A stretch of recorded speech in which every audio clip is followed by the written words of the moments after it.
नमस्कार, आप सुन रहे हैं रेडियो सेंट्रल न्यूज़। मैं हूं रजत कुमार और अब खबरें विस्तार से। देश में लगातार दूसरे दिन भी कोरोना संक्रमण के 2 लाख से अधिक नए मामले सामने आए हैं। हालांकि इस तुलना में कोरोना मुक्त होने वालों की संख्या ज़्यादा रही और 2.83 लाख मरीजों ने इस बीमारी को मात दी, जिससे रिकवरी दर बढ़कर 90.1% हो गई। इस बीच बुधवार को 18,85,805 लोगों को कोरोना के टीके लगाए गए। देश में अब तक 20,26,95,874 लोगों का टीकाकरण किया जा चुका है।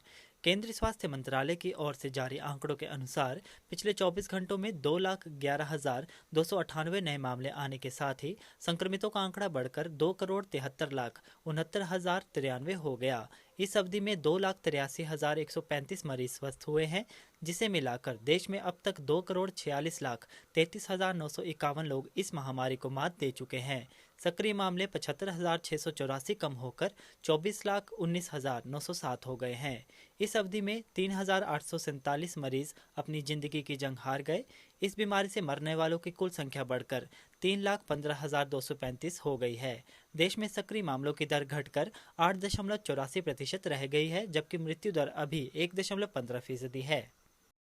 रक्षा मंत्री राजनाथ सिंह ने सशस्त्र बलों, पूर्व सैनिकों तथा उनके परिजनों के लिए टेलीमेडिसिन सेवा के लिए सर्विसेज ई हेल्थ असिस्टेंट एवं टेली कंसल्टेंट ओपीडी पोर्टल की शुरुआत की।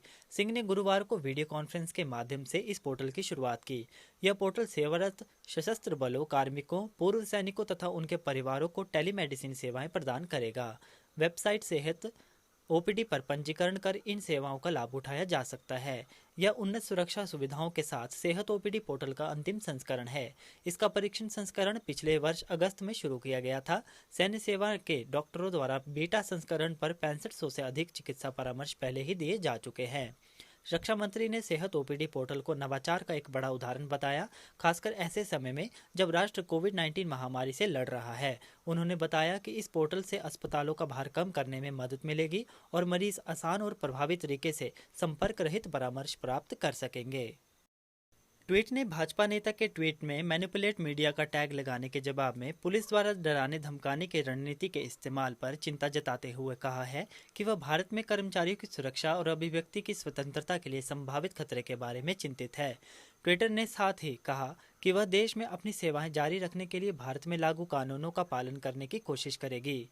माइक्रो ब्लॉगिंग मंच ने कहा कि वह आईटी नियमों के उन तत्वों में बदलाव की वकालत करने की योजना बना रहे हैं जो मुक्त और खुली सार्वजनिक बातचीत को रोकते हैं। ट्विटर ने कहा, फिलहाल हम भारत में अपने कर्मचारियों के संबंध में हालिया घटनाओं और अपने उपयोगकर्ताओं की अभिव्यक्ति की स्वतंत्रता के लिए संभावित खतरे से चिंतित हैं।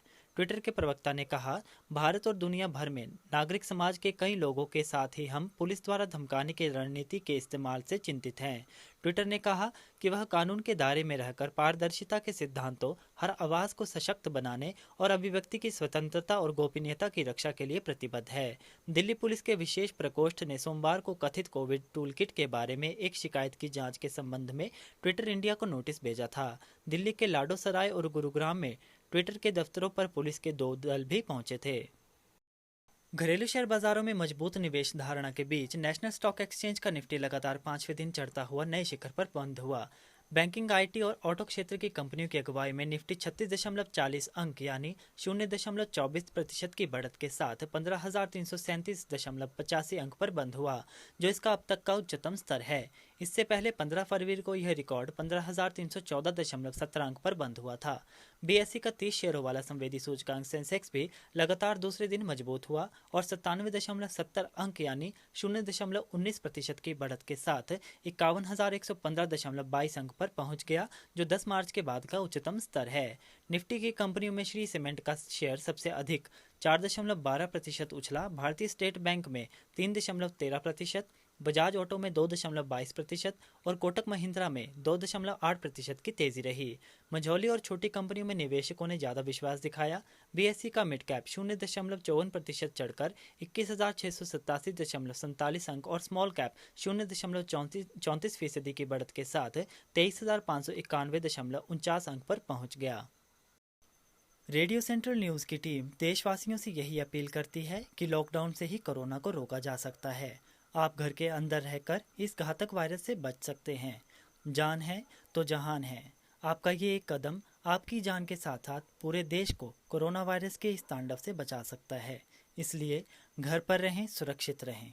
धन्यवाद।